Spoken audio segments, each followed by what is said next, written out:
As expected, the Fed hiked rates another 25 basis points. I think it's the highest level in 16 years. But they also signaled more rate hikes to come. James, did anything surprise you, or is this just another case of deja vu? Yeah, nothing really surprising in this statement. They continued to say that they expect to raise interest rates. So that was the one area where we were looking to see, do they sort of say, like the Bank of Canada has, that they think they've done now over 400 and maybe we're close to the end.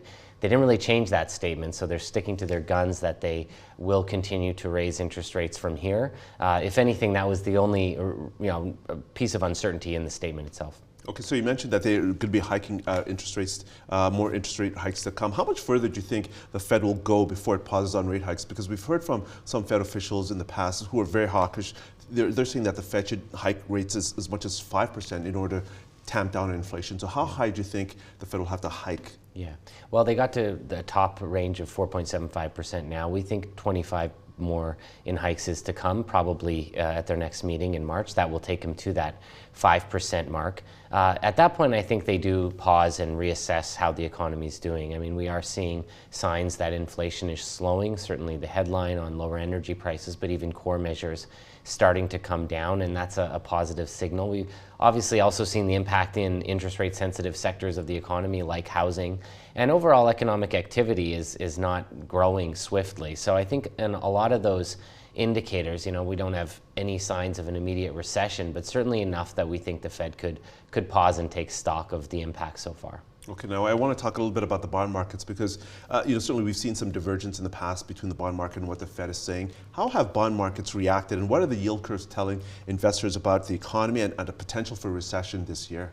Sure. Well, it was interesting watching it right as the statement came out. You saw some move at the front end of the curve. The 2-year moved up a little bit, and the longer end of the curve moved down.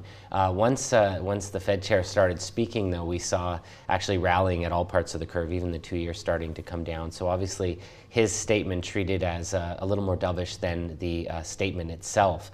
But we didn't see a lot of moves. I think a lot of this was very highly anticipated, so not surprising that already priced in to the bond market. But what you do see is that the long end of the curve, the 10-year especially, is well below the short end. So you have a 3.5% or so at the 10-year and closer to 4% on the 2-year, which is just below where the Fed funds rate is right now. That's a pretty deeply inverted yield curve, and that signals that bond investors do expect eventually interest rates to start falling. That's not too surprising. The Fed has moved well beyond what they even consider neutral.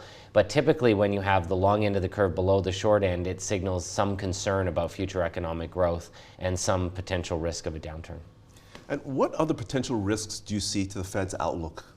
Sure. Well, I think we're really looking at the labor market quite closely. So even as we've seen signs of slowing in housing and even leading indicators like manufacturing, the Purchasing Managers Index data that came out this week was in contractionary territory, we've still seen this resilience in the labor market. We had job openings that moved up to a record high and a pace of job growth that's still running well above what we think it should be just to keep the unemployment rate constant. So I think a lot of the attention and the risks are going to be to the labor market. And if we start to see signs of that slowing, at a nice pace, that would be great. That's a good sign that we could see a soft landing. But there, I think if we see continued strength, it means probably more in the way of rate hikes.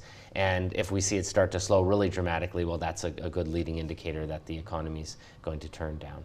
So you talked about the labor market. Are there any other indicators that you'll be watching as the Fed considers its next move?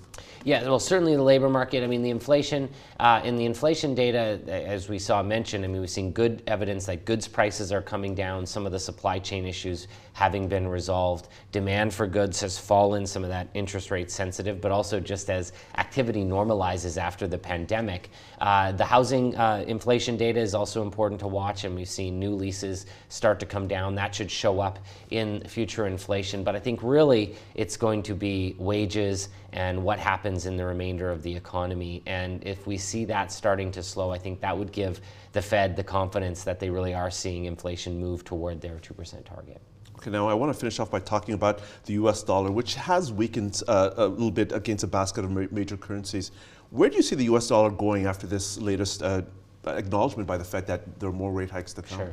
Well, if you'd asked me in December when the dollar was at its peak, I would have said it's going to weaken. But now we've seen some of that actually come to fruition, and I think the level of the dollar against, for example, the Canadian dollar or even the euro it's weakened a fair bit. So I don't think we're going to see much more in the way of weakening now. If anything, could go back the other way if the Fed continues to stick to its guns and we see any signs of economic weakness, namely in Europe, where there's been some positive attitudes just because we haven't seen a real recession as was expected and the weather's been good. But there's a lot of risks there. So I would say not very much movement from where it is today, but if anything, perhaps some strengthening in the very near term.